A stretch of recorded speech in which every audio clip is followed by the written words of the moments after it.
Bonsoir, merci beaucoup d'être venu à la dernière conversation de l'exposition Rétroviseur de l'artiste Zeus à la vitrine AM.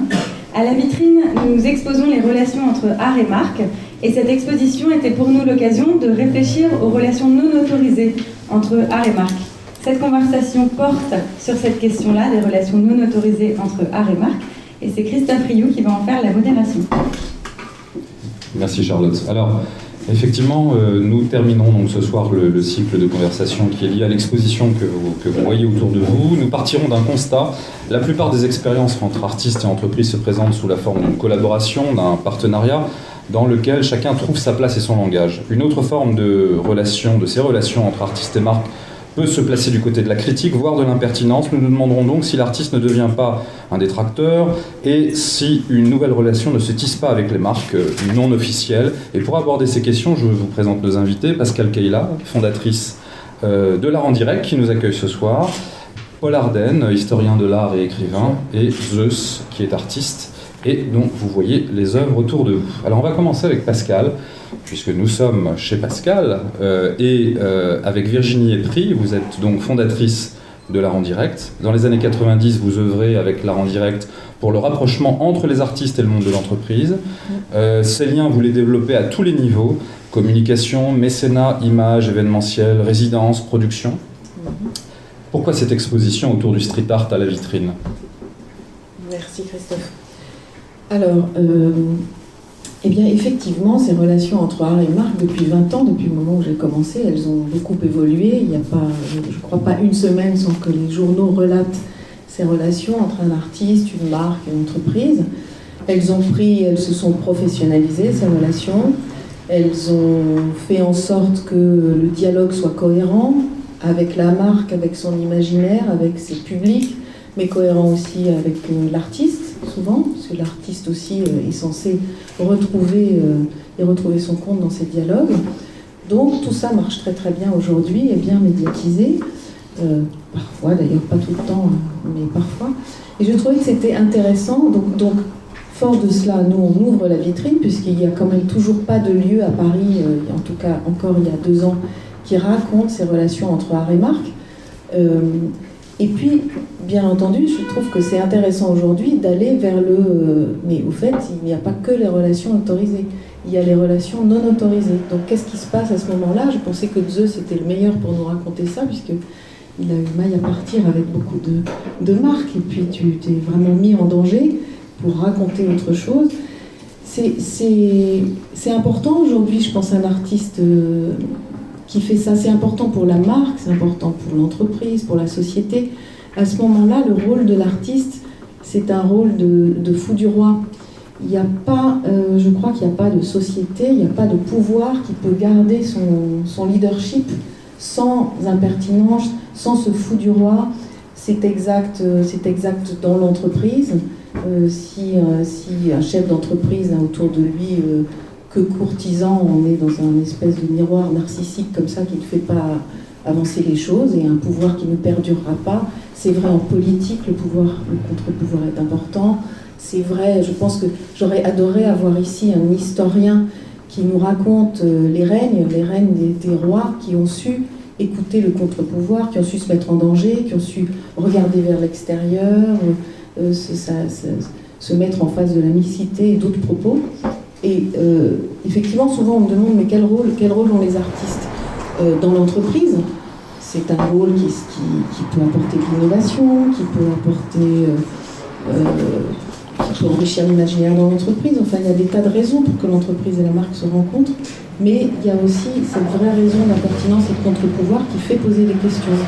Et puis après tout, quand on est une marque avec un vrai leadership, c'est là où éventuellement le fou du roi vient vous chahuter.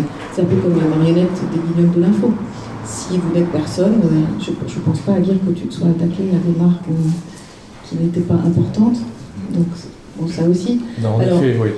C'est un travail sur justement le pouvoir dont tu parles et la force. Donc, il faut quand même qu'il y ait cette énergie, cette position. Ouais. Alors après, ce que je regrette, je tiens à le dire quand même, parce qu'on parle de ces relations qui sont de plus en plus ouvertes et et aux yeux de tous remarquable, remarqué, enfin bref. Eh bien en fait, j'aurais adoré que les tables rondes qu'on a lancées autour de cette exposition regroupent des chefs d'entreprise, des directeurs marketing, des DIRCOM, et je n'ai pu avoir absolument personne. Donc ça veut dire que c'est complètement tabou, et que là on ne peut pas parler de transparence, et c'est un peu dommage. Alors, enfin c'est un peu dommage, en même temps c'est une vraie question, c'est-à-dire qu'à partir du moment où on est une marque, et qu'on se fait un peu chahuter et qu'on sort du bois, alors à ce moment-là, le fou du roi n'est plus fou du roi, il n'a plus son rôle de fou du roi.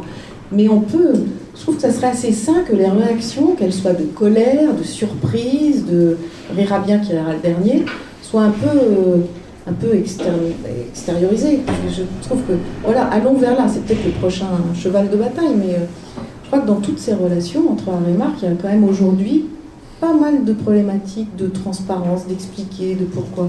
Et bien moi, j'aurais adoré que quelqu'un vienne témoigner de comment il a ressenti des liquidations de logos, des attaques visuelles, etc. J'aurais trouvé ça super. Pas possible d'avoir quelqu'un. Mais au fond, qu'est-ce qui explique cette frilosité, si on essaye de creuser un peu et de comprendre ce qu'il y a derrière ? C'est la suite de ces relations qui ont été vues pendant des décennies comme Dieu et diable. Et je crois que les marques ont du mal à s'exprimer quand elles racontent quelque chose autour de la culture, de l'artiste. Elles ne se sentent pas très légitimes, elles ne connaissent pas très bien. Alors il faut les aider à s'exprimer. Et puis il faut avoir beaucoup d'humour quand on est une marque ou une entreprise et qu'on se fait attaquer sans avoir commandé. Donc, je sais pas, Paul, pourquoi cette frilosité ? C'est un aspect qu'on abordera tout à l'heure quand on enclenchera le débat entre vous tous, mais c'est vrai que cette question-là, elle se pose dans la mesure où on a aussi souvent le reproche d'instrumentalisation des artistes, que nous avons évoqué dans une table ronde précédente et qui était présent. Mais je crois que le mieux, c'est peut-être de demander à Zeus ce qu'il en pense. Zeus, vous êtes artiste, alors j'ai, grâce à vous, quelques repères chronologiques intéressants. En 1992, on va prendre ce point de départ, il y en a d'autres, mais on va prendre celui-ci. Vous choisissez le nom de Zeus suite à un accident avec un RER qui portait ce même nom. C'est important de le savoir. En 1998, vous rencontrez Space Invader et vous créez ensemble le collectif Anonymous. En 2000-2002, avec Electric Shadows, vous travaillez sur le mobilier urbain comme marque de la ville. En 2000, vous aviez déjà attaqué, je crois, la ville de Montpellier.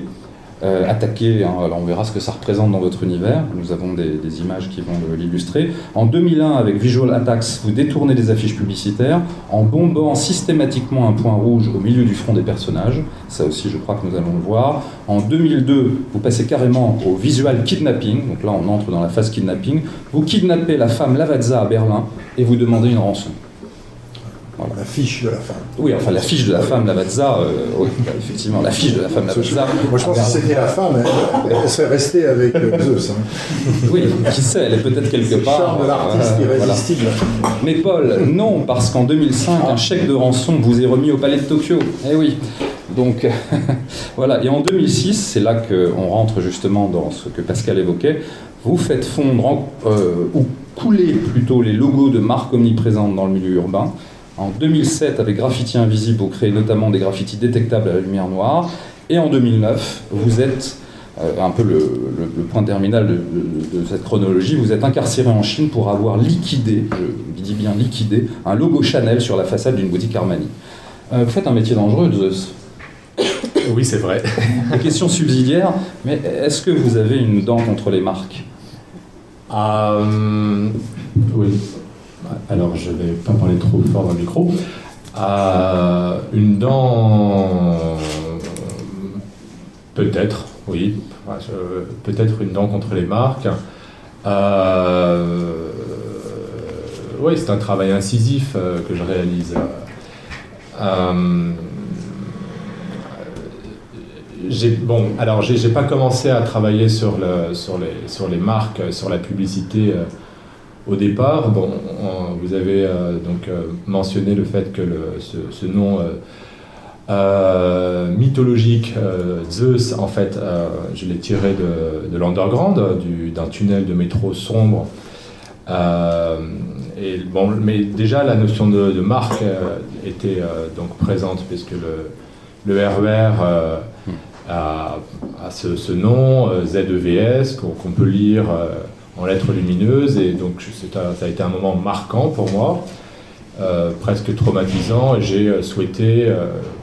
je parle de ça maintenant avec un peu une sorte de rétroviseur, en regardant un petit peu les choses comme ça en arrière, mais je pense bien avoir donc, fait cette opération comme ça de retournement en saisissant le nom de ce RER pour marquer la ville avec.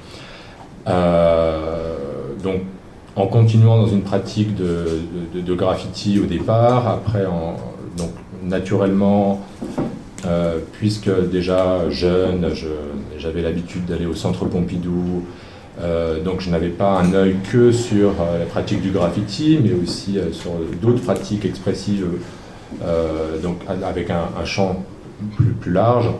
J'ai commencé à développer d'autres projets en essayant de trouver d'autres techniques. Et donc déjà, j'ai commencé avec le nuage et l'éclair à observer la ville, mais pas seulement sur le segment donc, des graffitis, mais en regardant donc, d'une façon un peu plus large la manière aussi dont communiquent les entreprises dans la ville, la présence des logos, des publicités. J'ai dessiné ce nuage avec cet éclair avec lequel j'ai bombé la ville. Et puis je suis arrivé à la série des Electric Shadows dont vous avez parlé. Alors là, je n'avais pas encore commencé à travailler sur la publicité. Ce travail des attaques visuelles est arrivé un peu plus tard. Mais bon, il y avait déjà une envie de travailler sur la ville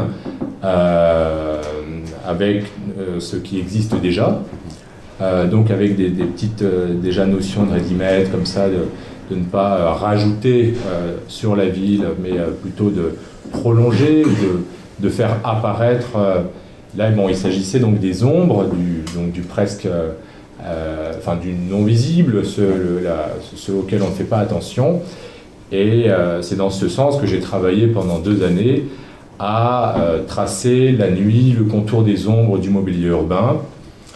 Avec au départ une peinture chrome argentée qui renvoie bien la lumière, donc j'arrivais comme ça à créer un effet d'optique qui laissait presque l'impression que l'ombre en fait était peinte elle-même alors qu'elle était juste déjà là.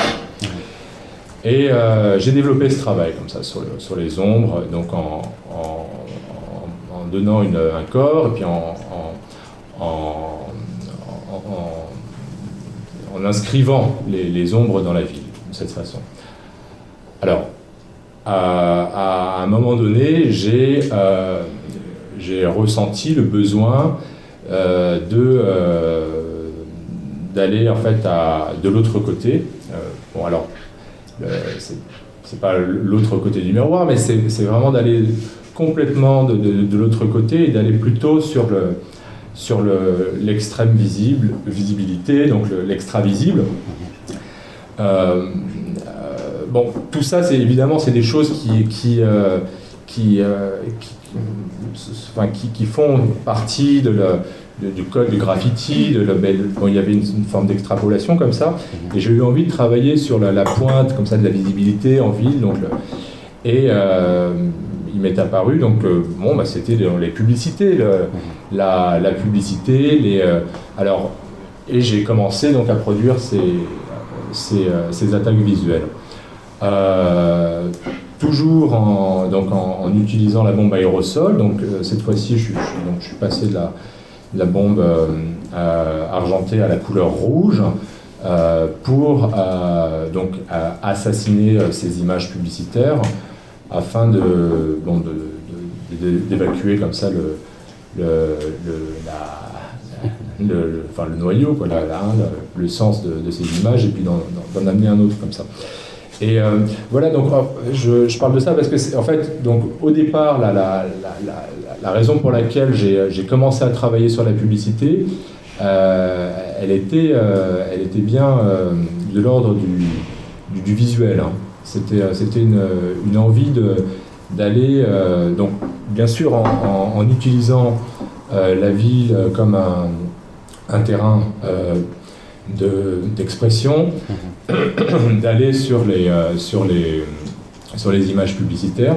Alors des fois en m'attaquant à des formats très grands, comme on n'en voit pas ailleurs en fait, des toiles donc à l'échelle de la ville de plusieurs dizaines de mètres. Et j'ai travaillé comme ça de façon sériale en faisant donc ces attaques visuelles et donc en amenant un côté enfin puisque j'assassinais ces images, donc en amenant ce côté éphémère comme ça, en marquant la fragilité de ces images et donc ouais. Il y a eu des réponses d'entreprises? Alors oui, il y a eu. Alors les réponses lors de la série des attaques visuelles, elles étaient simples, c'est-à-dire que quand je dis on, c'est les entreprises ne souhaitaient pas laisser en exposition mes peintures dans la ville. Donc sur ces grandes cimaises, ces grandes peintures avaient finalement, puisque je récupérais la force de la photographie urbaine, comme ça à grande échelle dans la ville, donc elles avaient une présence forte, mais pas très longue en fait.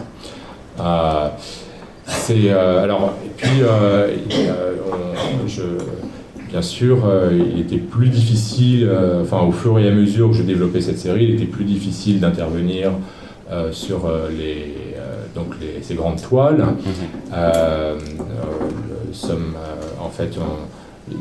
Il est arrivé que des gardiens soient donc engagés pour protéger ces bâches publicitaires. Et alors c'est la raison pour laquelle je me suis déplacé et j'ai produit le kidnapping visuel donc en m'appropriant l'image des cafés Lavazza sur l'Alexanderplatz. Ouais. On va en parler tout à l'heure, c'est pour ça que je l'évoque. Vous vous sentez proche des Adbusters ou de mouvements de contestation de la publicité Je connais ces mouvements, bien sûr je m'y suis intéressé, mais sans pour autant m'y affilier, parce que je crois que j'ai pas les mêmes motivations en fait dans le fond. Donc bien sûr je connais le mouvement américain de Adbusters. J'étais présent à Paris lorsque les associations anti-publicité sont descendues dans le métro et ont marqué donc de façon spectaculaire comme ça un grand nombre d'affiches 4x3 dans le métro. Il y a justement un symbole qui revenait comme ça fréquemment, qui était la croix noire. Et là, on est dans un rapport comme ça qui, pour moi, est là, trop connoté. Il y a quelque chose qui est de l'ordre de vraiment de la négation pure et dure, puisque je fais souvent des associations, mais la croix noire m'a tout de suite rappelé le film du dictateur avec donc Charlot. Donc, il n'avait pas utilisé la croix gammée, mais il avait donc mis une croix noire comme ça. Donc il y avait quelque chose qui me déplaisait là. Et ça ne m'a pas intéressé. Je travaille sur les publicités, mais peut-être qu'on pourra le regarder. J'ai fait une petite sélection d'images pour. Et d'ailleurs, je montre en fait dans cette exposition un ensemble de photographies qui donc donne à voir des interventions réalisées dans la ville sous la forme d'un échiquier. J'ai titré mon langage, le jeu que je le gagne. Palindrome. Et donc voilà, on est quand même dans des. Même si mes attaques sont donc incisives, violentes, je tue les images, il y a quand même cette notion avec cette possibilité de retour. Et c'est ce qui se passe avec les entreprises de temps en temps. Mais je tiens comme. C'est pour ça que l'idée de fou du roi, en fait, je la comprends, bien sûr, puisque d'ailleurs, à l'époque où l'église où le roi commanditait les tableaux, comme ça, enfin, quand les peintres pouvaient se moquer un petit peu, ils le faisaient. Mais en fait, sur l'échiquier, voilà, enfin, il y a. Je ne suis pas du même côté, donc je ne suis pas le fou du roi, mais il y a plutôt une partie qui s'engage comme ça, et ouais, je préfère, enfin, et toujours dans le rapport en fait que j'entretiens avec l'image des marques, et dans mon travail, je tiens à cette distance en fait, toujours. Pour faire une autre métaphore sur un sport que j'aime bien, qui est le tennis,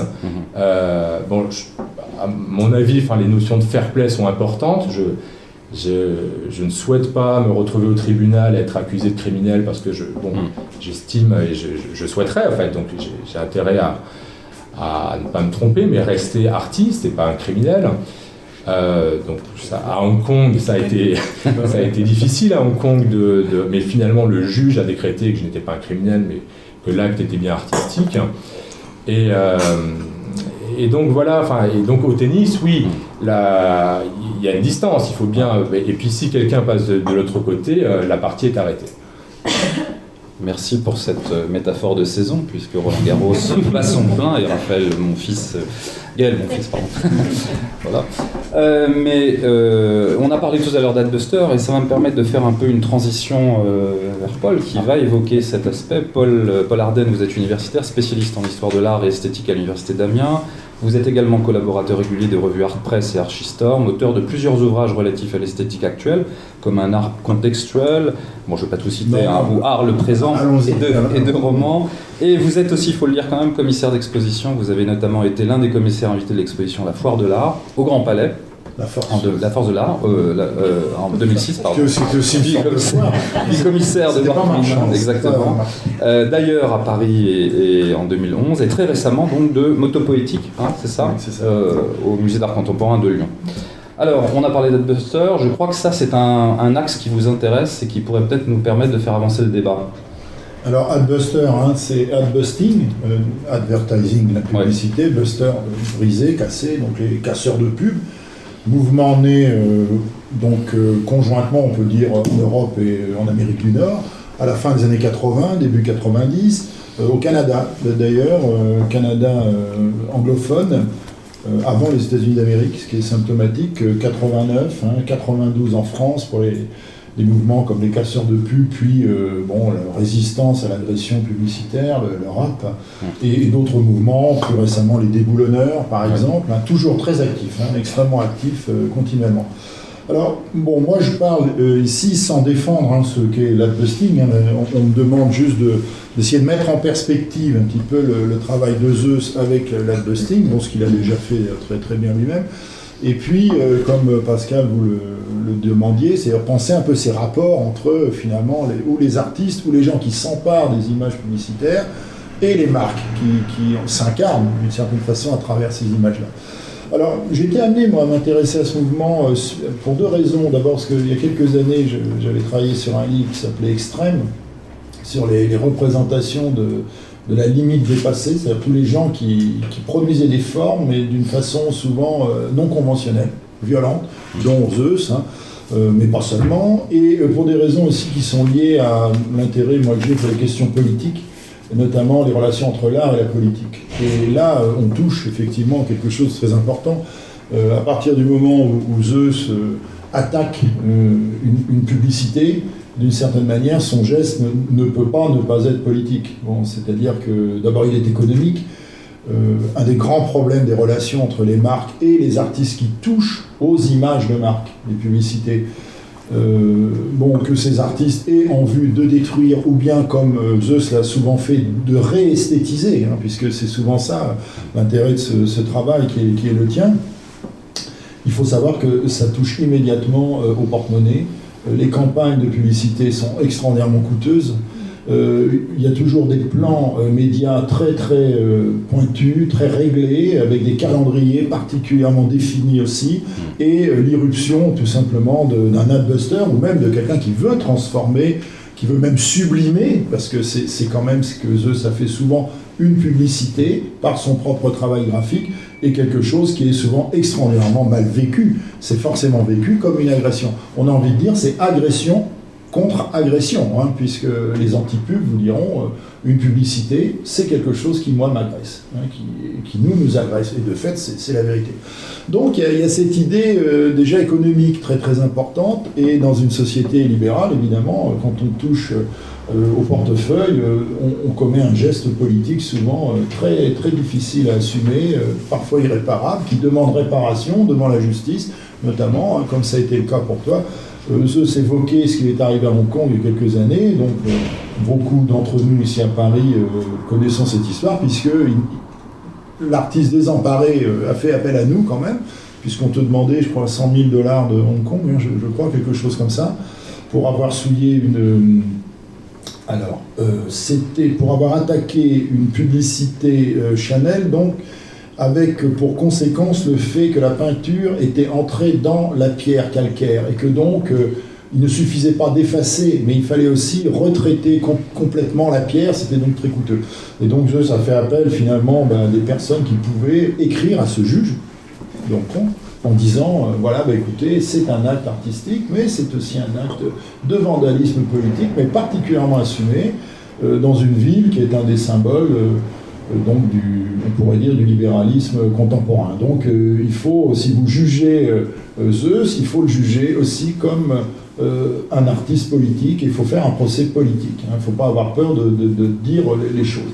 Et je pense que c'est une des raisons pour lesquelles finalement la justice a préféré renoncer en disant bon, on risque d'être attaqué pour, au fond, non seulement d'une certaine manière une sévérité excessive, mais aussi parce qu'au fond, on ne tolère pas la démocratie. Et Hong Kong, de ce point de vue-là, c'était assez bien choisi, tu vois, à Hong Kong, parce que tout le monde sait que les Hongkongais, depuis 1997, n'ont jamais digéré d'avoir été rattachés à la République populaire de Chine, et ils tiennent très très fortement à garder leur tradition démocratique, évidemment héritée de la période d'occupation britannique, d'appartenance au Commonwealth.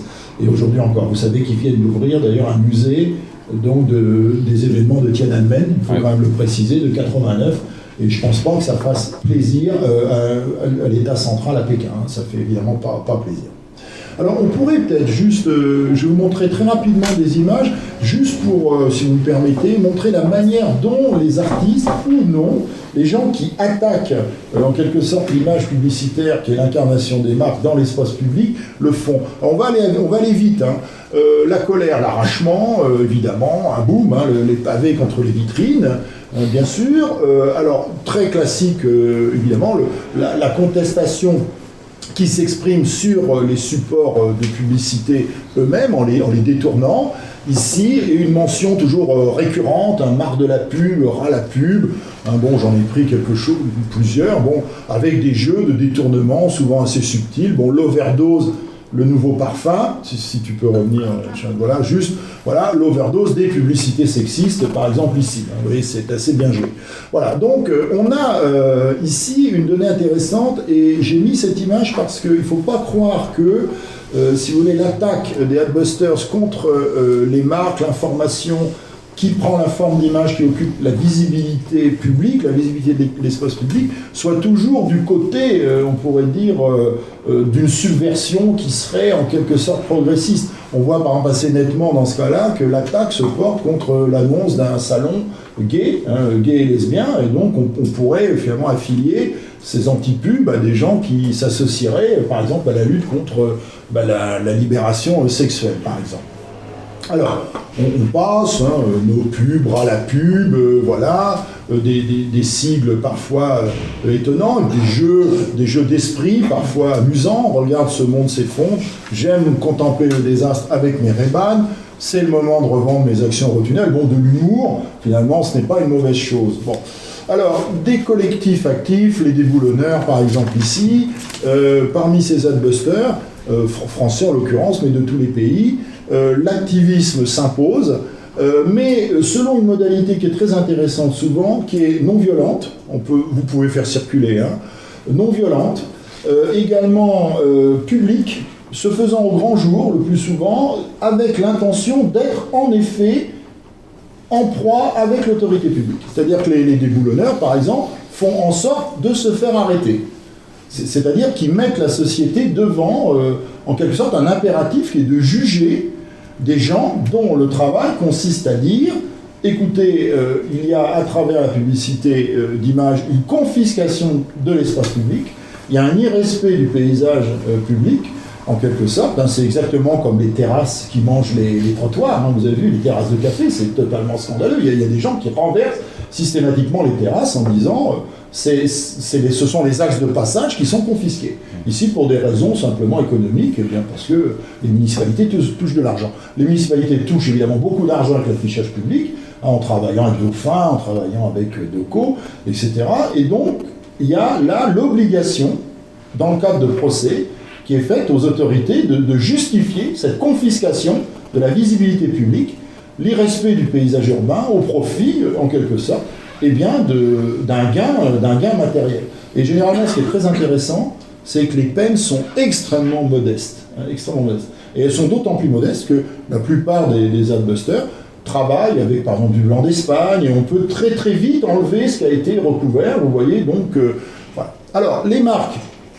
Ce qui est très intéressant aussi, et parce qu'on parle d'art également ici, c'est qu'on voit que l'adbusting, en fait, assez rapidement, s'est constitué non seulement comme, on pourrait dire, un combat politique, très, très ciblé contre les marques, contre la publicité, hein, c'est le moteur, en quelque sorte, du marketing, hein, le moteur de l'incitation à la consommation, qui fait finalement la fortune des grandes entreprises, qui produisent, tandis que nous consommons.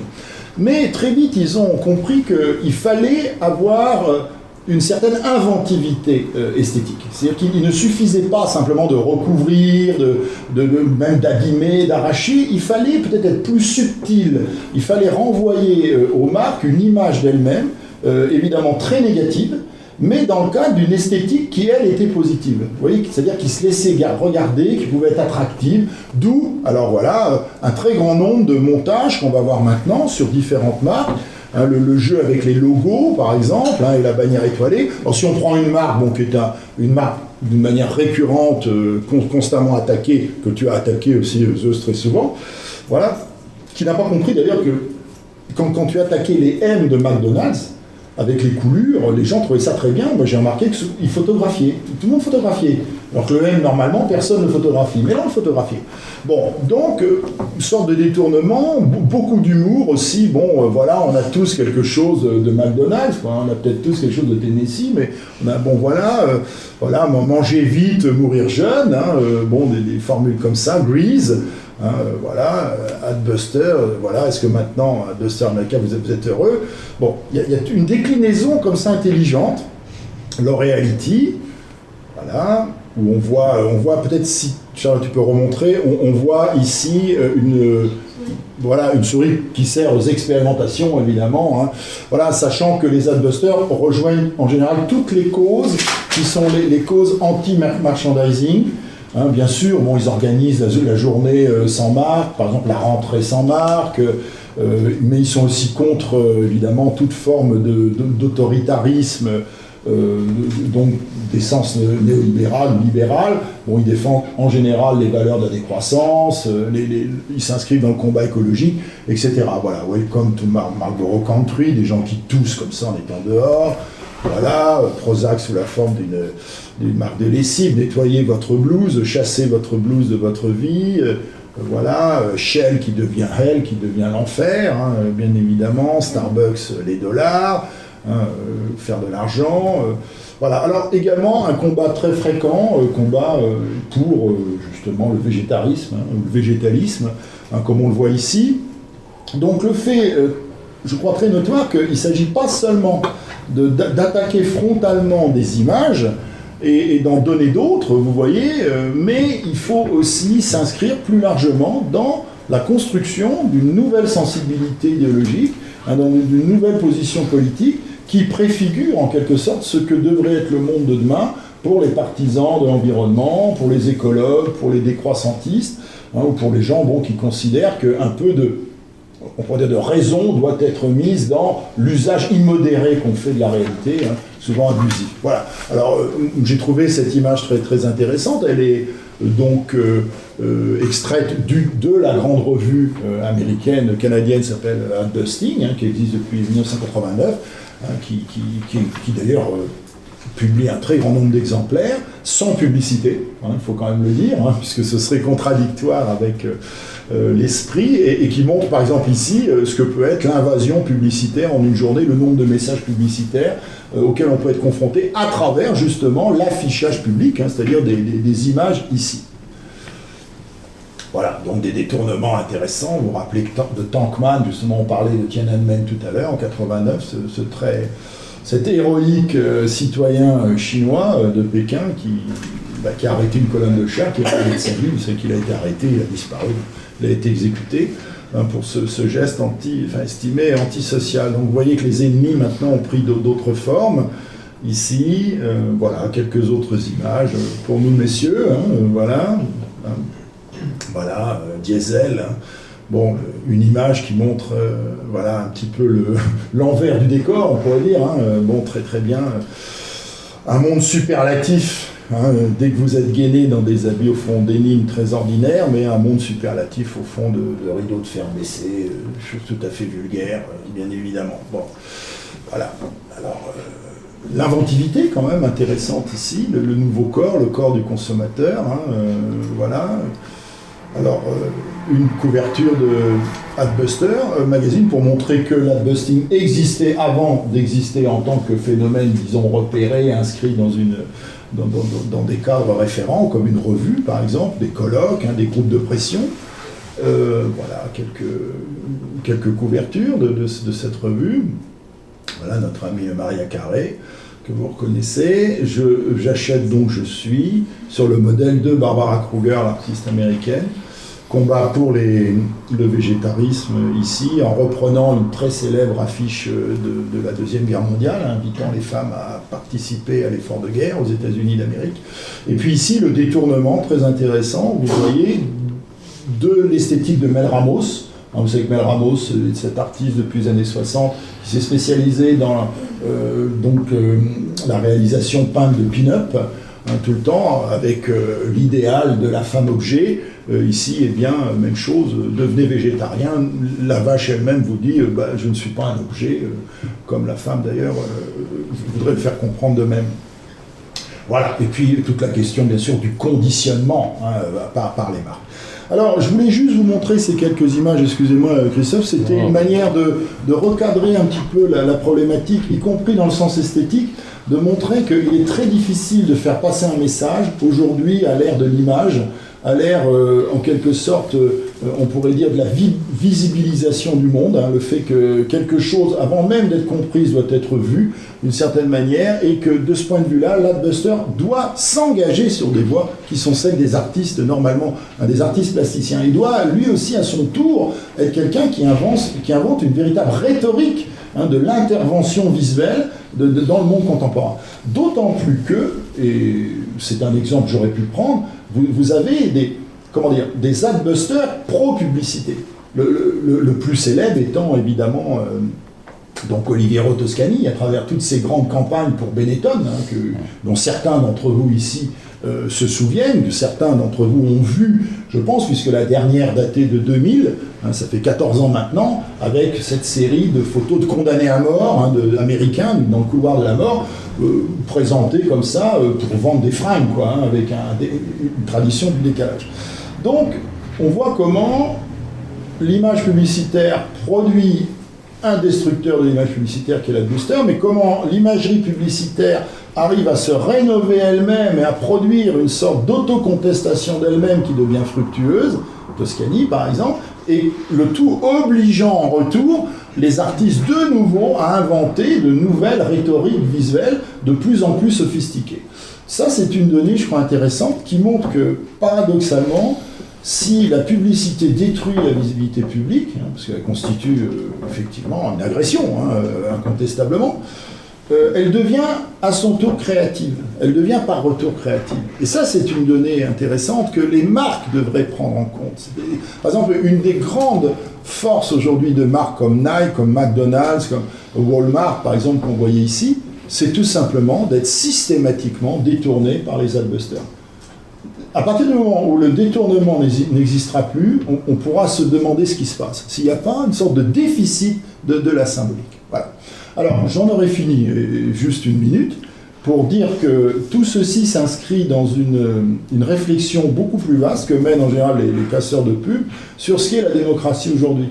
C'est-à-dire qu'on ne doit pas oublier aujourd'hui que nous vivons dans une démocratie qui est au fond très factuelle. Elle n'a plus de démocratie essentiellement que le nom. Une des dernières choses qui nous reste démocratiquement parlant, c'est le droit de l'expression électorale. Mais on voit bien que pour le reste, la vidéosurveillance est à son comble, la géolocalisation de chacun contre notre gré est à son comble, l'espace de la visibilité publique est totalement confisqué, l'espace public est devenu un espace propriétarisé, etc., etc. Donc on voit bien que finalement on est plutôt dans une logique de ce qu'on appelle, beaucoup appellent aujourd'hui une post-démocratie. On est rentré à l'âge post-démocratique, c'est un peu la démocratie Canada Drive, hein, ça ressemble à de la démocratie, mais finalement, bon, c'en est pas vraiment. Ça explique d'ailleurs les élections, les résultats. Beaucoup de gens ont voté contre l'Europe finalement parce qu'ils ont l'impression que les décisions se prennent dans l'Union européenne indépendamment de ce que les gens peuvent penser et désirer à proprement parler. Donc on voit quand même à travers toute cette problématique de la marque, de la représentation de la marque, de la manière dont les anti-marques s'en emparent, quelque chose se déployer qui est au fond un enjeu, hein, qui est un enjeu très, très profond, très intense, qui est celui qui, au fond, qui consiste à se demander comment on doit vivre, qu'est-ce qu'on doit accepter, est-ce qu'on doit interdire ou non la publicité, ou plutôt est-ce qu'on doit ne pas faire en sorte, en l'occurrence, que celle-ci continue pour qu'on puisse de même continuer à jouer avec elle, et que dans le jeu de cette interaction dynamique, il y ait le maintien sans cesse de ce sentiment que la révolte est toujours possible, que la subversion des codes, en l'occurrence visuelle, elle aussi est possible. Bon, moi j'appartiens, j'en ai fini sur la conclusion, à un monde. Quand j'étais gosse, j'étais fasciné par le monde soviétique. J'étais très jeune, ça existait encore, j'allais là-bas, et la première chose qui m'avait frappé, c'est qu'il n'y avait pas de publicité. Quand vous alliez à Moscou, quand vous alliez dans les pays de l'Est, communistes. Mais par contre, il y avait de la propagande à la place. Donc c'était très triste et finalement très injonctif. Et le monde dans lequel nous vivons, lui, est très joyeux, il y a beaucoup de publicité, ça crée beaucoup de joie, mais c'est tout aussi injonctif. Alors la question c'est de savoir qu'est-ce qui vaut mieux, est-ce que c'est l'un, est-ce que c'est l'autre. Voilà. Bon, excuse-moi, je suis un peu... Non, c'est très bien. Comment, Paul, vous articulez cette logique du travail d'Adbusters que vous avez montré là, avec d'autres thématiques qu'on avait vues dans des conversations précédentes, notamment on avait vu avec Ludovic Houplin du collectif H5, le film Logorama. On avait parlé aussi... magnifique. Voilà, on avait aussi parlé... Qui est une véritable œuvre d'art, vous savez qu'il a été primé. Oui, il a été césarisé et oscarisé. Il est fascinant même. Enfin, je pense que certains d'entre vous l'ont vu, enfin, vous pouvez peut-être répéter pour préciser ce qu'il était, ce film pour les gens qui ne le connaîtraient pas. Un film avec 3000, je crois que c'est 3000 logos, avec un Ronald McDonald assez décoiffant.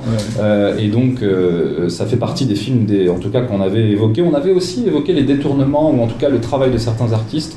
On avait parlé de Tom Sachs, par exemple. Alors, là aussi...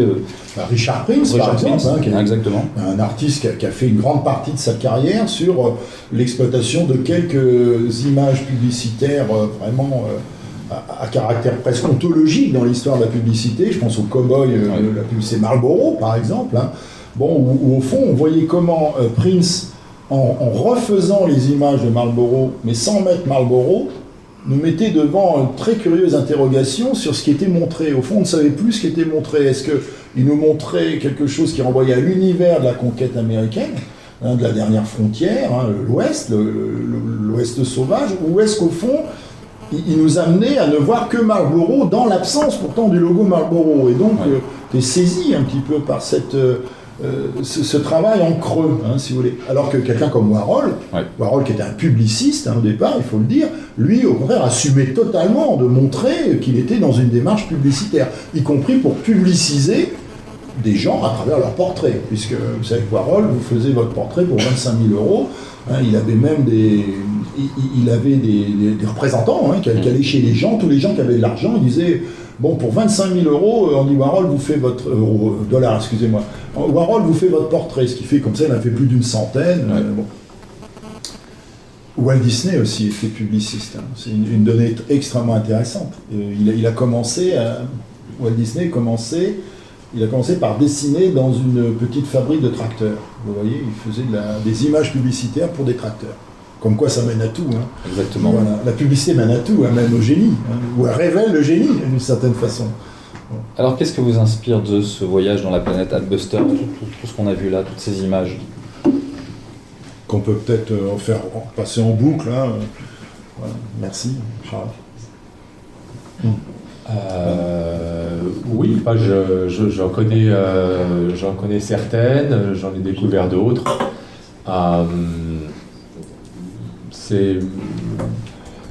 Disons que ça me plaît, dans le fond ça me plaît parce qu'il y a quand même souvent de l'humour, puis ça donne à réfléchir. Donc ça tourne la publicité et ça amène peut-être à la percevoir, à la regarder sous un autre angle en fait. Donc voilà, ça me plaît. Enfin, Adbuster, c'est un journal que je connais bien. C'est assez proche, ces images-là, de ce que vous avez fait subir à la vitrine, hein, puisque si on se promène un peu dans l'espace, on remarquera que, notamment au premier étage, bien sûr. au pied de l'escalier, vous verrez. Hein, c'est vrai. Ouais.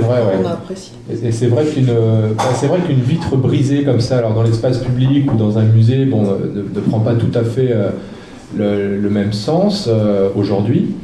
Mais j'ai travaillé sur des vitres, des verres brisés trouvés dans l'espace public lorsque j'habitais à Montreuil, en banlieue parisienne. Lorsque je rentrais le soir chez moi, les sucettes publicitaires Deco en fait étaient souvent vandalisées. Donc le verre était brisé, enfin souvent il tombait jusqu'au sol et n'était pas réparé. Alors elle pouvait rester comme ça pendant des semaines et voire des mois, contrairement donc au mobilier qui se trouve au centre de Paris et qui là ont été remplacés du jour au lendemain. Donc là, le jour après jour. L'envie m'est venue de travailler sur ces supports. Alors, qu'est-ce que j'ai fait? J'ai en fait utilisé de la peinture noire parce qu'il ne restait plus que l'écran de lumière, en fait, comme ça, un peu aveuglant dans la nuit sur mon chemin pour entrer dans mon atelier à Montreuil. Donc, je suis allé avec de la peinture, j'ai peint ces écrans, donc je les ai complètement obscurcis. Ouais. Et puis avec une pointe, donc c'est une technique que j'appelle le graffiti light, comme le coca. Hein, et j'ai gratté comme ça cet écran que j'avais obscurci avec une peinture noire pour redessiner en fait ces impacts sur le verre comme ça. Et donc tout d'un coup, voilà, on avait des traces lumineuses dans la nuit qui donnaient à voir des impacts visuels comme ça. Ouais, j'ai travaillé alors moi et donc avec l'invitation à venir présenter mon travail à la vitrine, naturellement j'ai souhaité introduire quand même quelques notions de mes expériences urbaines et c'est un geste qui fait référence, qui a une référence directe en fait à ces vitrines publicitaires que je voyais brisées en fait en rentrant chez moi le soir. Après, sur la question de Adbusters et de ce que l'on a vu et le rapport comme ça alors, entre la possibilité d'amener, en fait, de changer le sens des messages ou d'amener une critique en l'introduisant par devant ou directement sur la publicité ou en immisçant un sens un petit peu comme ça de façon un peu plus discret. Ça je trouve très bien en fait. Je trouve que c'est justement là que se trouve l'équilibre pour ne pas basculer vers les extrêmes. Parce que justement, tu parlais de ces souvenirs.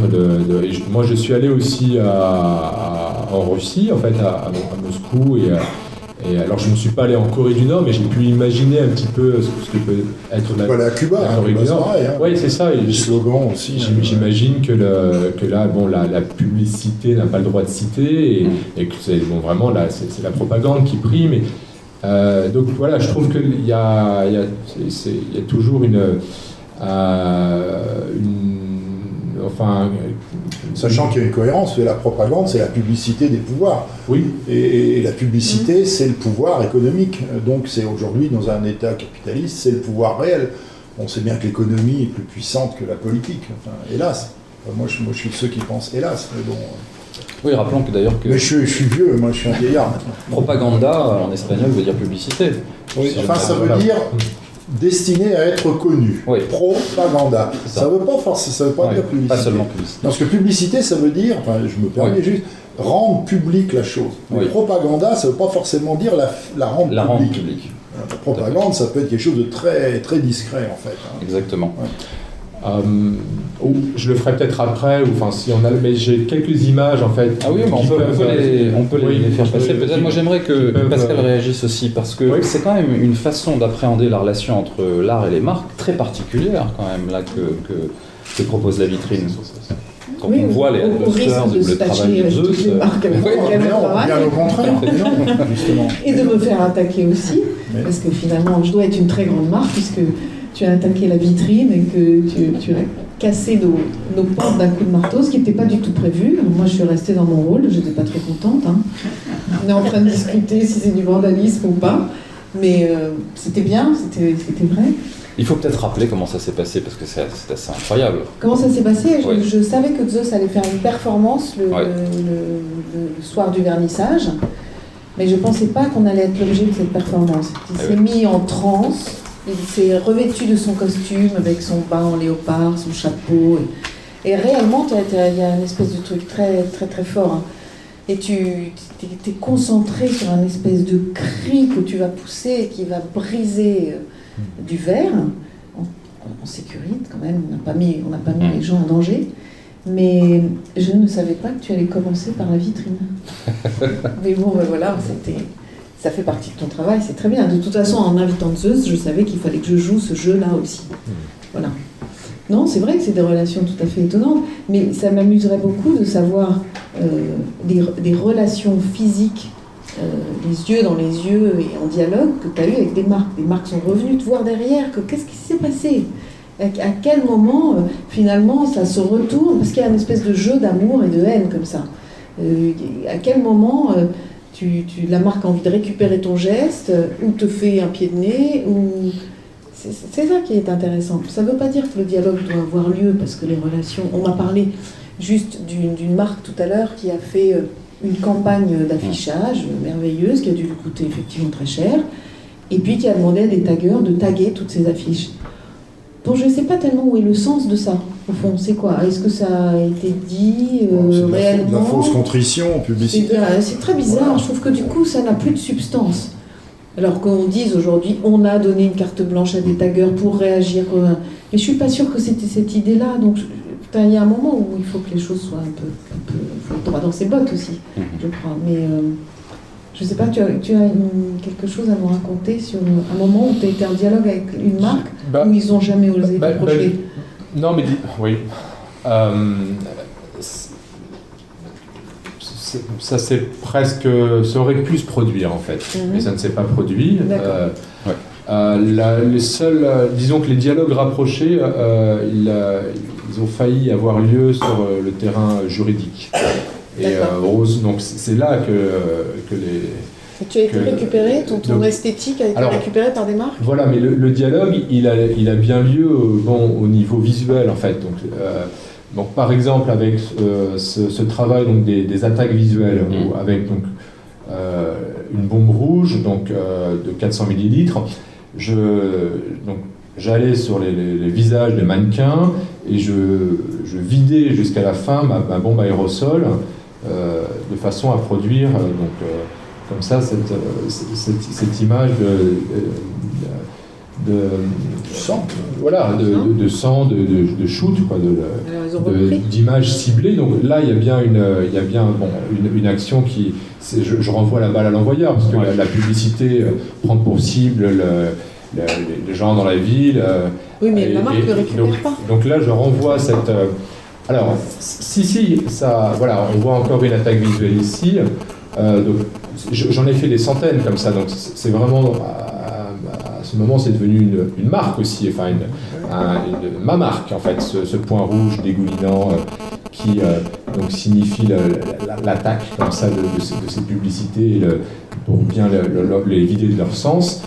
Voilà, bon, Kenzo n'a pas hésité par la suite à faire une campagne publicitaire. Donc là, on n'a qu'une image, peut-être qu'on pourra regarder le petit film tout à l'heure, mais donc en récupérant le point rouge dégoulinant pour finalement encore donc twister, retourner et ça, c'est donner. Une pub Kenzo. C'est une pub. Oui, c'est une pub Kenzo pour le parfum Flower. On le lance peut-être juste pour voir. Pour regarder ce petit film. Alors tout d'un coup, le point rouge dégoulinant devient une fleur. C'est. D'accord, donc là, et alors dans ces cas-là, ils viennent te demander, ils viennent te payer des droits ou Non. Quoi non, c'est à les prix qu'ils croyaient prendre.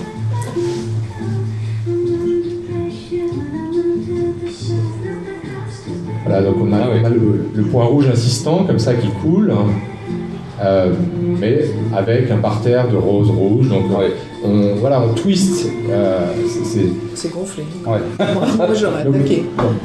Ça, c'est un exemple. Très intéressant ça. On peut revenir sur les images si tu veux bien. Voilà, c'est tout d'un coup l'impact de balle dégoulinant. Bon, chez Kenzo devient une rose. Nike, c'est dans la continuité des attaques visuelles, j'ai ensuite produit ces liquidating logos. Donc la Nike a été le premier symbole que j'ai liquidé de cette façon. Donc là, on est à Berlin sur un Nike Park, donc un centre sportif qui avait été subventionné par Nike. Bon, qui était un peu en désuétude comme ça et qui finalement a été rasé. Il y a donc d'autres bâtiments qui ont été construits à la place. J'ai après reproduit en wall painting dans une église en Allemagne la même figure avec le swoosh comme ça qui coule. Et on voit que plus tard, en fait, donc 1 an ou 2 ans après, en voyageant, je rencontre des jeunes ados avec le t-shirt, avec mon travail. Et donc, vraiment fier de ce t-shirt. Alors, je leur dis, tu l'as acheté où ?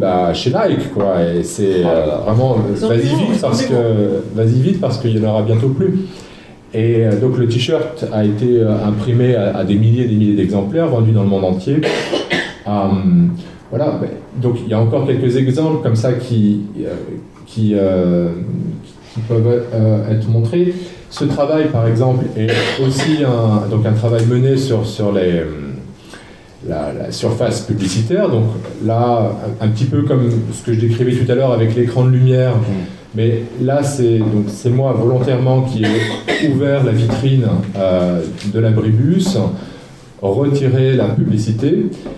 Pour peindre donc avec une machine que j'avais élaborée pour peindre avec 6 ou 7 bombes de couleurs de façon simultanée, je traçais comme ça un arc de couleurs. Le soir, donc à la nuit venue, avec le jeu de réflexion, de reflet, on a l'arc-en-ciel qui apparaît sur l'abribus. Alors, on voit que ça n'a pas tardé. Quelques 6 mois après, McDonald's lance une grande campagne aux États-Unis sur les abribus avec l'arche. Bon, McDonald's c'est le double arche, donc, mais avec, pareil, le jeu de reflets. Donc bon, ça leur permet aussi de doubler la surface d'affichage, hein, bien sûr, puisque tout d'un coup, Donc voilà, il y a alors là aussi, je liquide Apple et Apple et ses couleurs en fait, et puis l'idée de l'arc-en-ciel, puisqu'au début la pomme était arc-en-ciel. Donc je produis une série de pommes liquidées sur un mode, et la publicité arrive, nous récupérons les restes de peinture. Voilà. Donc on retrouve des campagnes publicitaires aux États-Unis, en Europe, reprenant le même principe finalement. Alors, ici, on voit une technique. Alors, je peux peut-être juste dire 2 mots sur cette technique, la manière dont c'est arrivé. Donc, il s'agit de graffiti propre. J'ai commencé à produire ces graffitis propres à un moment donné où Paris était recouvert de graffitis. Le maire Jean Tibéry de l'époque, pour plaire aux Parisiens, a dit: je vais faire quelque chose et là je vais réussir, je vais effacer tous les graffitis de la ville. Donc un appel d'offres a eu lieu, la société Corrigan a remporté cet appel d'offres, et ils ont de façon très méthodique fait disparaître les graffitis de la surface des murs de Paris, toujours en prenant une photographie avant, après. Par l'observation de leur activité, j'ai eu l'idée de retourner les choses, de prendre le Karcher pour aller nettoyer la ville, mais là où se trouve la vraie salissure, la pollution sur les murs, et de façon créative. Donc, voilà une manière de trouver une porte pour continuer à être créatif en ville sans être attaquable. Ça n'a pas tardé, en fait, quelques mois, voire quelques années après, des publicitaires ont récupéré, peut-être qu'on peut regarder, voilà, Ariel. Donc là, c'est donc la lessive, justement, qui fait sa publicité sur les murs en reprenant cette technique. Puis après, il y a un glissement de sens, parce qu'on voit que Starbucks Coffee l'utilise. Bon, ça marche moins bien que pour Ariel, je trouve, et donc ça devient aussi pour les publicitaires donc voilà, peut-être qu'on peut regarder la dernière, qui je trouve être aussi intéressante. C'est ici, on est aussi là sur une technique de nettoyage à Londres, dans le quartier Est. Donc on est au bout de Fashion Street, près de Whitechapel. C'est tout un quartier qui a énormément changé ces 10 dernières années. Et donc j'ai utilisé l'image de Louis Vuitton, donc avec ce monogramme. J'ai demandé à des jeunes mecs qui travaillent dans le milieu de la mode de bien vouloir se mettre dans des costumes d'ouvriers, et j'ai mis comme ça à l'arrière de leur blouson le blason de la ville, mais en remplaçant les armes de Londres par le LV, donc c'est tout d'un coup LV nettoie la ville. Donc aussi une manière de mettre le point sur une forme de gentrification du quartier avec donc précisément, voilà, je réalise une performance comme ça. Et Louis Vuitton, c'est une marque, justement au niveau juridique, avec Louis Vuitton, c'est toujours un peu touchy. C'est délicat en fait, parce que l'image de cette entreprise est protégée comme le château de la Belle au Bois dormant. Et j'ai d'ailleurs fait un sac qui est fait de barbelés Louis Vuitton, donc pour reprendre justement cette idée de protection et de frontières à ne pas dépasser. Mais on voit que... Est-ce qu'on peut regarder celle qui est après, s'il te plaît ? J'ai trouvé que, en fait, Louis Vuitton, qui ne veut absolument pas, donc c'est compréhensible au niveau commercial bien sûr, mais on les copie, mais ne laisse pas non plus la place aux artistes pour travailler sur leur image. Alors qu'on sait que la peinture est basée sur le reflet et sur la perception des choses. Et, Léonard de Vinci disait « mon maître est le miroir ». Donc, est-ce que le miroir ne pourrait pas renvoyer aussi les logos et les marques de notre société ? Donc, il y a quelque chose qui est difficile à admettre, enfin, pour les artistes qui veulent travailler de façon libre. Et je me suis rendu compte qu'en fait, le symbole de Louis Vuitton est une copie de la signature de Léonard de Vinci. Lorsque le graphiste en fait, a créé ce symbole, il n'a pas pris chez Dürer, mais bien chez Léonard de Vinci, en faisant disparaître une des lettres du monogramme de Léonard de Vinci, le D, pour créer ce blason, ce symbole, ce monogramme élevé. Donc j'ai trouvé intéressant de créer un sac et de venir le positionner à côté de la Joconde. Louis Vuitton, on peut peut-être regarder l'image, de la publicité, il n'a pas tardé à envoyer une de ses mannequins avec un sac à côté de la Joconde et avoir cette position comme ça, mimétique, comme ça, elle est en train elle se transpose comme ça vers la Joconde, donc même si, donc ils sont tombés dans le piège aussi. Et c'est quelque chose qui, à mon avis, est naturel. Donc je pense que la relation entre les artistes et les marques a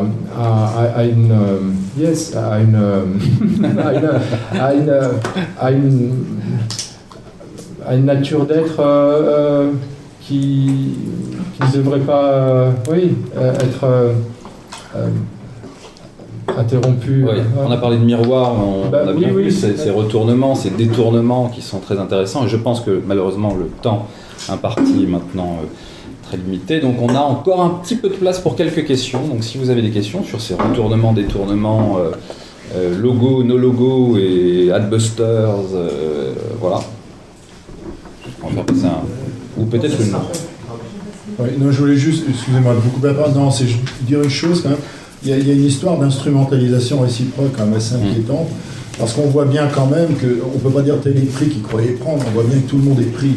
Et d'une certaine manière, même les artistes ici rentrent dans un état de dépendance quand même incontestable. Alors je ne dis pas que l'art doit être indépendant, je crois que de fait il est interdépendant de son époque, mais on voit assez nettement comment Zeus lui-même, c'est un ami, je ne dis pas de mal de lui, mais d'une certaine façon devient le complice de ce système de la production des signes visuels publicitaires auquel il offre une relance. C'est le cas de Richard Prince, par exemple, dont on parlait tout à l'heure. C'est intéressant de voir que Prince s'est retrouvé à faire des vitrines Vuitton, par exemple, sur la 5e avenue. Les sacs, oui, les sacs, etc. Et il est loin d'être le seul. Alors justement, je me demande si l'intelligence de l'artiste, peut-être ce serait pas de fuir radicalement cet univers-là, de se positionner résolument ailleurs. Mais à ce moment-là, ça voudrait dire qu'il travaillerait dans un champ qui n'est plus celui de la réalité, mais que celui de l'irréalité. C'est-à-dire il devrait travailler sur un monde, au fond, qui n'est plus le monde réel, puisque le monde réel est un monde corporate. C'est un monde branding aussi, c'est le monde des marques, on peut plus faire autrement. Et moi je pensais à la formule de Rudyard Kipling qui en son temps, quand il parlait du fardeau de l'homme blanc en disant c'est de civiliser le monde, etc. J'ai envie de dire aujourd'hui que le fardeau de l'homme blanc, c'est de vivre cette constante décivilisation du monde, que justement l'univers de la publicité, de la consommation, et du destin qui nous est en quelque sorte proposé par cette société, c'est-à-dire devenir des consommateurs et rien d'autre. Donc ce serait ça qu'il faut endurer. Et les artistes ici, d'une certaine manière, je trouve, ont une position extrêmement ambivalente. Voilà. Parce qu'il y a une donnée à laquelle il faut penser, c'est que la plupart de ces artistes, finalement, gagnent de l'argent avec ce travail-là et deviennent eux-mêmes des entrepreneurs. Voilà, donc vaste débat. Je ne parle pas d'impureté, de pureté. Peut-être je dis vaste débat. Voilà, excusez-moi. Très peu de temps pour des questions, mais c'est une petite intervention, mais qui dure 2 secondes, oui. Mais sur ce qu'on a, par rapport à ce qu'on a montré, avec par exemple Nike qui a récupéré la peinture, a fait ses coulures et les a vendues partout. Alors là, il y a la balle est de leur côté, donc finalement, qu'est-ce que je peux faire, moi ? Est-ce que, comme tu disais, j'ai cru entendre tout à l'heure, j'aurais attaqué. T'aurais pu attaquer. J'aurais pu attaquer. Mais aller au tribunal, ce n'est pas ma place. Donc, j'ai ici Mais on ne va pas au tribunal, on négocie avec des avocats. Voilà. Tout ça, mais moi, je pense que la meilleure chose à faire, c'est que, il ne s'agit pas d'un t-shirt Nike ici, mais c'est un t-shirt que j'ai trouvé chez H&M. Alors, H&M a quand même été... je vous montre, ils ont fait Ils ont liquidé le copyright, comme ça. Et donc, qu'est-ce que j'ai fait? Je ne suis pas allé le voler, ou je ne suis pas allé essayer de porter plainte contre H&M. Non, je suis allé l'acheter 9,90 €. Et je demande en fait à ma galerie de New York de faire de même avec tous les t-shirts produits en reprenant que ce soit Nike, Puma ou toutes ces marques, et je le signe. Et voilà. Et tu le vends 250. Et le ready-made est là, et donc les choses ne sont pas compliquées. Voilà. D'un autre côté, quand même, précisons que tu n'as pas inventé l'esthétique de la coulure. Hein. Non. Tu as quand même à le préciser, faut quand même dire les choses. Bien sûr. L'art de la coulure, dans l'histoire de la peinture, il existe bien avant que tu fasses les liquidating logos. Absolument. Mais alors, le copyright qui coule, il se réfère à une intervention que j'ai réalisée sur les usines Coca-Cola. J'avais en fait liquidé le logo Coca-Cola, donc un logo très grand. Et après avoir liquidé donc ce logo qui était vraiment à l'échelle de l'usine, donc j'avais eu besoin d'une très grande échelle pour le faire, j'avais copyrighté ensuite en rouge, donc avec mon extincteur, j'avais donc dessiné un grand copyright pour bien marquer voilà cette signature, donc les coulures sur les logos, il s'agit bien de mon travail. Donc les entreprises auront beau récupérer mon travail pour continuer à développer leurs activités sur des terrains donc, du très grand commerce, ça restera mon travail. Alors la question. Je crois que oui, il y avait une question, une fervente question. Non, je garde celui-ci, on va... Paul, je te réponds tout à l'heure. Je ne sais pas si c'est très utile et je serai beaucoup moins brillant évidemment. Juste par rapport à la place des artistes dans la société, si je peux me permettre de parodier Baudelaire avec la beauté, ça a à voir avec l'époque, la mode, la morale, la passion. Je ne vois pas comment un artiste pourrait travailler, produire sans, à un moment ou à un autre, sur un mode ou sur un autre. Deux, c'est votre présence ici, mais Pascal l'a souligné, c'est quand même la démonstration de l'ambiguïté, puisque l'activité, ou une des activités en tous les cas, de la maison, c'est d'accompagner les marques. J'assume. Non, mais c'est juste que c'est pas bien évidemment, et tu l'as dit tout à l'heure très clairement, et pour moi, il n'y a pas de problème là-dessus, mais c'est juste souligné. Et puis 3, sauf si je me trompe, vous n'avez pas, ni les uns ni les autres, évoqué formellement le cadre juridique, c'est-à-dire la protection des droits d'auteur, qui effectivement est largement utilisée par les marques qui posent des problèmes économiques que Paulin a évoqués, mais que nous utilisons nous aussi par rapport à la protection des œuvres d'art et la lutte contre la contrefaçon. Alors vous êtes en plein justement dans cette situation où là aussi, si on revient aux coulures, c'est certainement pas vous qui les avez forcément inventées, mais il y a quand même cette récupération de votre travail ou de l'esprit de votre travail, et y compris presque quasiment formellement, parce que vous venez de nous montrer. Donc là, ça pose cette question-là, et je crois, mais peut-être je me trompe, que ça n'a pas été formellement évoqué là dans cette table ronde, et je voulais juste le dire. Voilà. Merci beaucoup. On va en ouvrir une autre. Oui, non, vous avez tout à fait raison.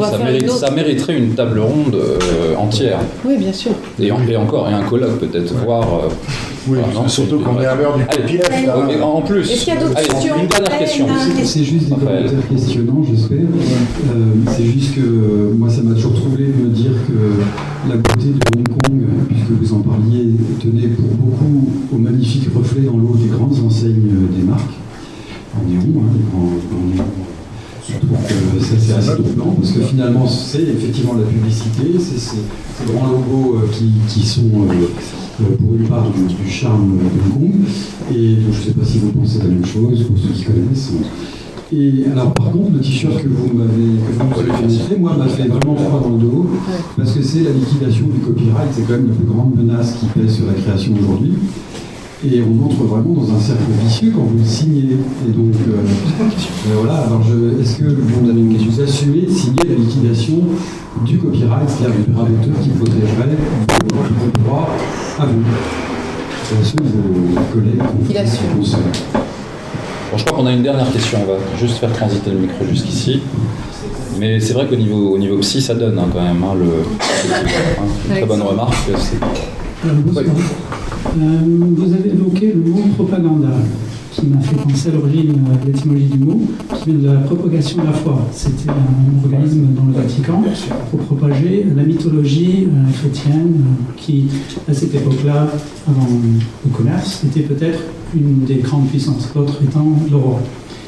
Ça m'a fait penser à ce que c'est d'être un artiste ou d'être un être humain aujourd'hui, c'est de vivre des publicités dans la vie, mais c'est aussi d'avoir une relation fétichistique ou quotidien avec toutes les marques.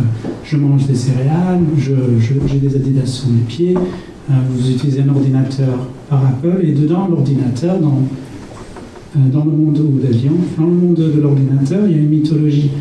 Nous sommes dans un univers d'histoire, disons, les marques créent des histoires, qui m'a fait penser à l'histoire de l'art, parce que dans l'histoire de la littérature, ou notre forme culturelle, il y avait beaucoup de repoussage contre, par exemple, l'Église. On trouve ça dans l'écriture de Molière.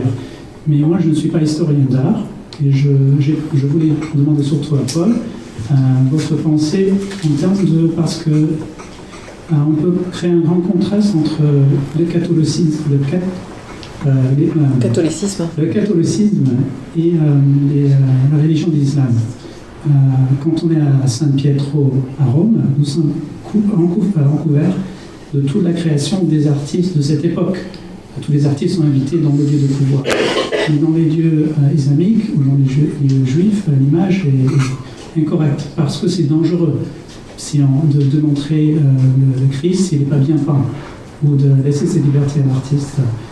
Est-ce qu'il y a des exemples dans l'histoire de l'art avant le XXe siècle qui devient notre art d'un repoussage, disons, ni d'une affirmation, ni d'une négation, ni d'un parcours imaginatif dans ces mythologies? Peut-être que je ne suis pas clair. Non, c'est pas facile. Pas pour moi. Dans le sens que aujourd'hui, je ne vais pas affirmer que j'aime une marque parce que je suis Jeremy Scott et je suis invité par Adidas à faire une chaussure ensemble. Je dis la marque est superbe. Je suis négative, je me moque de Mickey Mouse. Je fais un Mickey Mouse ridicule.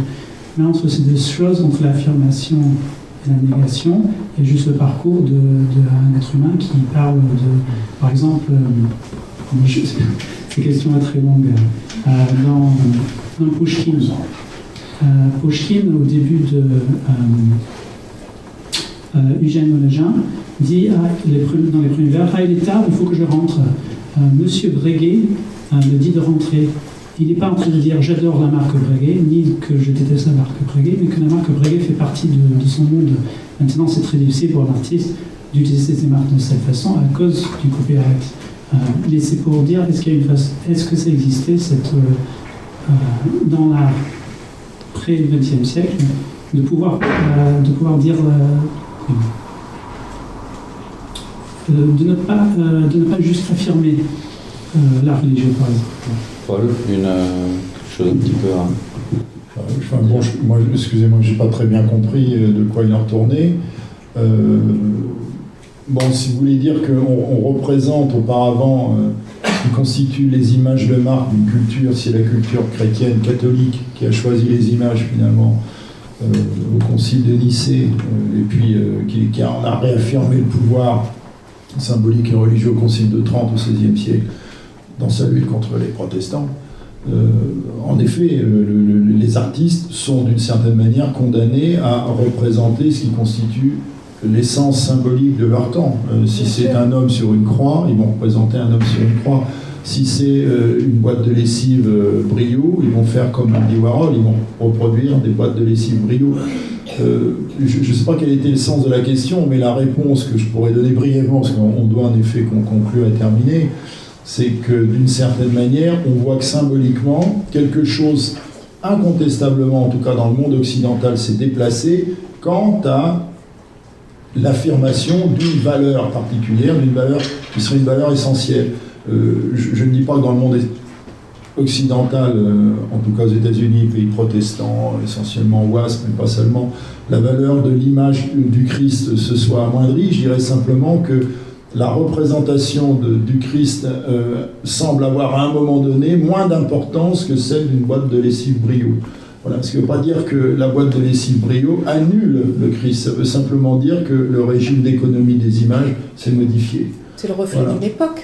Voilà, et ce qui m'a toujours troublé, je finirai par là, j'en dirai rien de plus, c'est que moi je suis de ceux qui considèrent, quand je fais un cours chaque année à l'université sur Andy Warhol, je suis beaucoup travaillé par la question des images chez lui, des ombres, de la mort, de la résurrection, la rédemption. C'est incontestablement un peintre catholique. Bon, pas seulement parce qu'il allait tous les dimanches à la cathédrale Saint-Patrick à New York, à la messe, hein, qu'il est d'origine polonaise, etc., très catholique, dans la tradition de Canisius, etc., de la contre-réforme catholique en Pologne. Pas seulement ça. On sent, en quelque sorte, l'importance de l'image résurrectionnelle chez lui. Et ce qui est notoire, c'est qu'au fond, il ne représente pas de sujet religieux, mais les nouveaux éléments de la religiosité de son temps, tout en compte, c'est-à-dire les produits de consommation, ou les images médiatiques, tout en étant profondément, je pense, un peintre chrétien. C'est sans doute le dernier grand peintre chrétien, d'ailleurs. Voilà. Je me dis qu'un jour, je consacrerai un livre à Andy Warhol, peintre chrétien. Ouais, catholique, attention. Et bien, sur ce beau projet, oui, mais ça, ce n'est qu'un projet. Pour le moment, qui n'est qu'un projet, nous clôturons cette table ronde et nous nous retrouvons donc autour d'un verre. Donc, voilà. Merci en tout cas à tous les intervenants.